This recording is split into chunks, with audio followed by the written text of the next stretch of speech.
Praise the Lord. என் அன்பு தேவனுடைய பிள்ளைகளே, உங்களை சந்திப்பதில் நான் கிறிஸ்துவுக்குள் மகிழ்ச்சி அடைகிறேன். ஆண்டவராக இயேசு கிறிஸ்துவை துதிக்கிறேன். எனக்கு கடந்த 2 நாட்களாக நேற்றைக்கும் இன்னைக்கும் சரியா தூக்கமே வரல. ஏன் அப்படின்னு நீங்க கேட்கலாம். அதை ஏன் எங்களுக்கு ஷேர் பண்ணிக்கிறீங்க? ரொம்ப ஒரு துக்கமான விஷயத்தை நான் ஷேர் பண்ணிக்க விரும்புகிறேன். ரொம்ப வேதனையான சம்பவம். நான் இந்திய அரசாங்கத்தின் கட்டுப்பாட்டில் வாழ்றேன். ஆனா இந்த இந்திய தேசத்தில் நடக்கிற காரியங்களை பார்க்கும்போது நான் மிகுந்த வேதனை அடைகிறேன். ரொம்ப வேதனைப்படுறேன். ரொம்ப கண்ணீர் வடிக்கிறேன் என் தேசத்துல. நான் ஏன் தெரியுமா? சொல்றேன் கேளுங்க. மே மாசம் 13ஆம் தேதி 2026 அன்று மணிப்பூர்ல 3 மத போதர்கள் சுட்டு கொல்லப்பட்டார்கள். நான் வாழும் இந்த ஜனநாயக நாட்டில், இந்த சுதந்திர இந்தியாவில் 3 மத போதகர்கள் சுட்டு கொல்லப்படுகிறார்கள். எங்க தெரியுமா? மணிப்பூர் மாநிலத்துல. அந்த மணிப்பூர் மாநிலத்துல குக்கி என்ற இன கிறிஸ்தவ தலைவர்கள், அவங்க 3 பேரும். குக்கி அந்த இனத்தை சார்ந்த கிறிஸ்தவ தலைவர்கள் அந்த 3 பேரும். யார் அவர்கள்? பாருங்க. ரெவரண்ட் டாக்டர் ஹூம்தாங் சித்தோலா முதல் நபர். இரண்டாவது ரெவரண்ட் வைக்லூன். மூன்றாவது நபர் பாஸ்டர் பவுக்லேன் என்கிற இந்த லீடர்களை, கிறிஸ்துவ லீடர்களை சுட்டு கொல்றாங்க.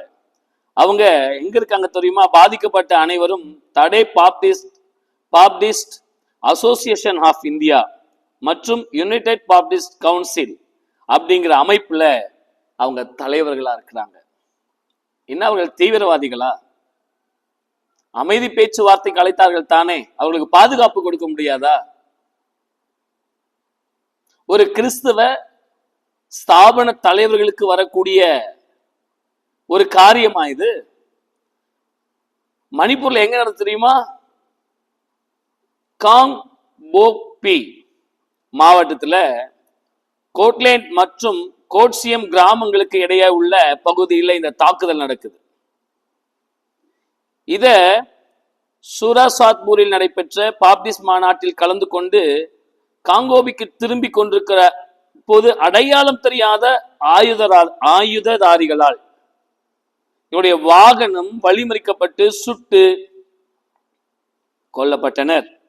மணிப்பூர் இன கலவரத்திற்கு மத்தியில் அமைதி பேச்சுவார்த்தையில் கலந்து கொண்டு திரும்பிய போது இந்த தாக்குதல் நடத்தப்பட்டது. 48 மணி நேரமா அங்க முழு அடைப்பு போராட்டம். என்ன, இந்த கிறிஸ்துவ பாப்டிஸ்ட் சர்ச்ல தலைவர்களா இருந்த இன்னொரு ஸ்தாபனத்தை சார்ந்த ஸ்தோத்திரம் யுனைடெட் ஆஃப் பாப்டிஸ்ட் கவுன்சில்ல இருந்த இவங்க என்ன தீவிரவாதிகளா?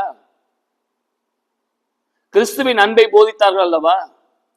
எத்தனையோ பிள்ளைகளுடைய படிப்புக்கு உதவி இருப்பார்களுடைய சரித்திரத்தை எடுத்து பாருங்கள். சமாதான பேச்சுவார்த்தைக்கு போன இவங்களை சுட்டு வீழ்த்தி இருக்கு ஒரு தீவிரவாத அமைப்பு. யாருன்னு தெரியல, இன்னும் அரெஸ்ட் பண்ணப்படல. பாருங்க, எனக்கு மிகுந்த வேதனையோடு இந்த பதிவை நான் போடுறேன். கிறிஸ்துவ மத போதகர்களுக்கு, கிறிஸ்துவ தலைவர்களுக்கு இன்றைக்கு இந்தியாவில் பாதுகாப்பு இல்லையா? மணிப்பூர்ல நடந்தது மிகவும் கண்டிக்கத்தக்க ஒன்று. அவர்களுக்கு குடும்பம், பிள்ளைகள் இல்லையா?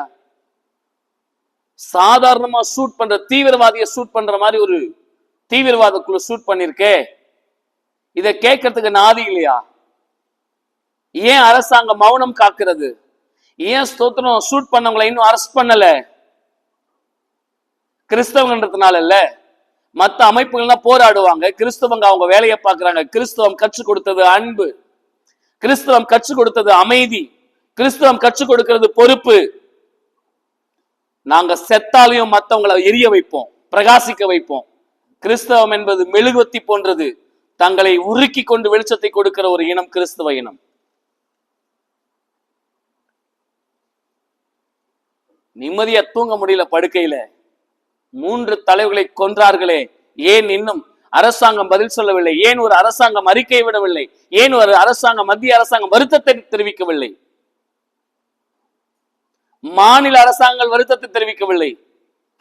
கிறிஸ்தவம் என்றால் அவ்வளவு இழிவானதா? ஒரே ஒரு காரியத்தை பதிவு செய்கிறேன், சொல்லட்டுமா? கிறிஸ்தவம் தீவிரவாதத்தை அனுமதிக்கவில்லை. அதனாலதான் கிறிஸ்தவர்களை அடிக்கிறீர்கள். கிறிஸ்தவம் போராட்டத்தை உற்சாகப்படுத்தவில்லை. அதனாலதான் நீங்க ஷூட் பண்றீங்க, எங்களை கொலை பண்றீங்க. கிறிஸ்தவம் அமைதியை கற்றுக் கொடுக்கிறது, பிரார்த்தனையை கற்றுக் கொடுக்கிறது, அன்பை கற்றுக் கொடுக்கிறது.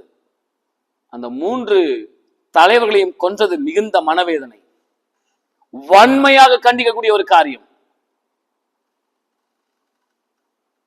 தமிழகத்தில் இருக்கும் கிறிஸ்தவ போதகர்களே, கிறிஸ்தவ தலைவர்களே, கிறிஸ்தவ ஸ்தாபனத்தை நிறுவிக்கொண்டிருக்கிறவர்களே, இந்த நிலை நமக்கு வராது என்று எண்ணாதிருங்கள்.